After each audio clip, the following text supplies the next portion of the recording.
Working Man Radio with your host, Joe Lyles.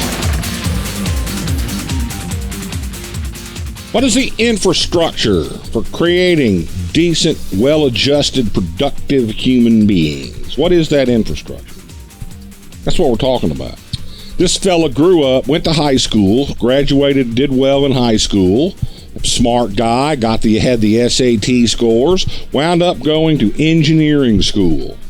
Earned a Bachelor of Science in Electrical Engineering from a prestigious engineering school. One of the best engineering schools in the country. And he went on to serve. He got that. Hold on. Who paid for his education? The United States government. He went to school on a ROTC, on a ROTC scholarship. And a part of his commitment, they don't just give you an education for nothing. You got to do something for it.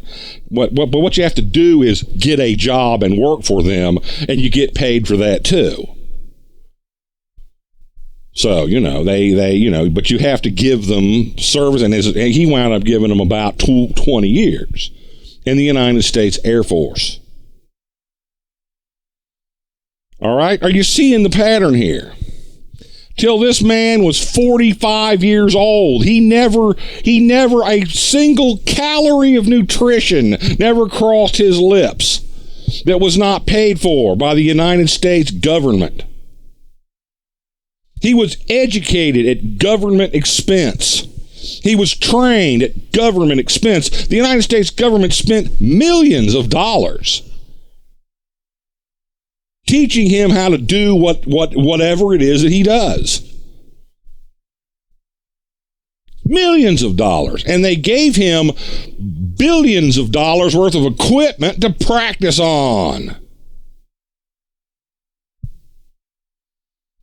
Not surprisingly, he has grown up to be a solidly middle class, perhaps upper middle class fella who lives in the suburbs, has sons of his own who are presumably growing up to follow in his footsteps, to become engineers perhaps, or something else. Maybe they will become doctors. Maybe they will become lawyers. I would be highly skeptical if they ever became inmates. That's probably not on the menu for them. And who can we thank for this? Uncle Sam. Here's how the government helps you if you're poor, uneducated, and need housing. Do they help you buy a house? Hell no. They give you something called Section 8. Section 8 housing is a rent subsidy. The federal government, if you're poor, if you're middle class and work for the government and you need to buy a house, you can get FHA loans, VA loans. And Section 8 housing, if you're poor, we'll help you rent. We won't help you own. We'll help you rent. You find somebody who owns a house, and we will pay him the rent that you would have to pay him. And he will take the rent, and he will pay the mortgage on the house. We will subsidize some middle class guys' ambitions to become a residential slumlord and give you a place to live that you don't own. See, that's the filthy, dirty secret that you're not understanding about all this resentment of welfare, which, by the way, I don't defend welfare anymore. I'm not going to do it. Abolish it. You don't like it? Abolish it. Let's just abolish it. I'm calling your bluff. Are you a conservative? Abolish it. All of it. No. And wait. No. Don't cut it. I will not agree to cut it. I will not agree to cut it. I will only agree to abolish it entirely. That's all. We can get together. Hey, Wild Bill for America. Let's agree to abolish it entirely. No. We're not going to cut it. We're going to abolish it altogether. No food stamps. No aid to dependent children.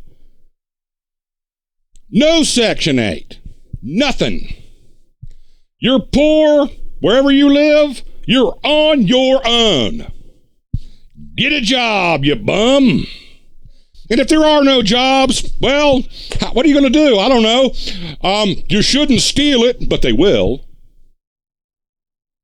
They'll be out. They'll steal. When all else fails, they'll go out and steal it. Yes, they will. Polish up your guns. And do not win. Let's not invest any money otherwise. Let's not bring some work into our inner cities. Let's not go into our inner cities and recruit some people to get to work on the roads and bridges that we need to have built and that we need to have repaired. Let's not put any of those people to work doing something productive. Let's not open the military up to allow kids who don't have high school educations yet. There is this myth out there that we have lavished trillions of dollars. This is the reality. I showed the numbers in my film. We spend $4.61 of every $100. This is in 2009. We spent $4.61 of every $100 you earn. $4.61 went to the Pentagon. That's the money that goes into Brevard County. $4.61 of every $100. Some of it finds its way into Brevard County, Florida. Some of it finds its way into the Panhandle, where Eglin Air Force Base is. Some of it finds itself into San Diego, where they have the Marine Corps and a Navy base. We spent that same year 46 cents. It was 1/10. 1 dime. For every dollar we spent on the military, we spent 10 cents on food stamps. Which is that's just keeping people alive. I don't want to just keep people alive. Let's abolish that. Let's just create some hungry people demanding that, goddammit, we want some of the same money you've been spending on middle-class white folks.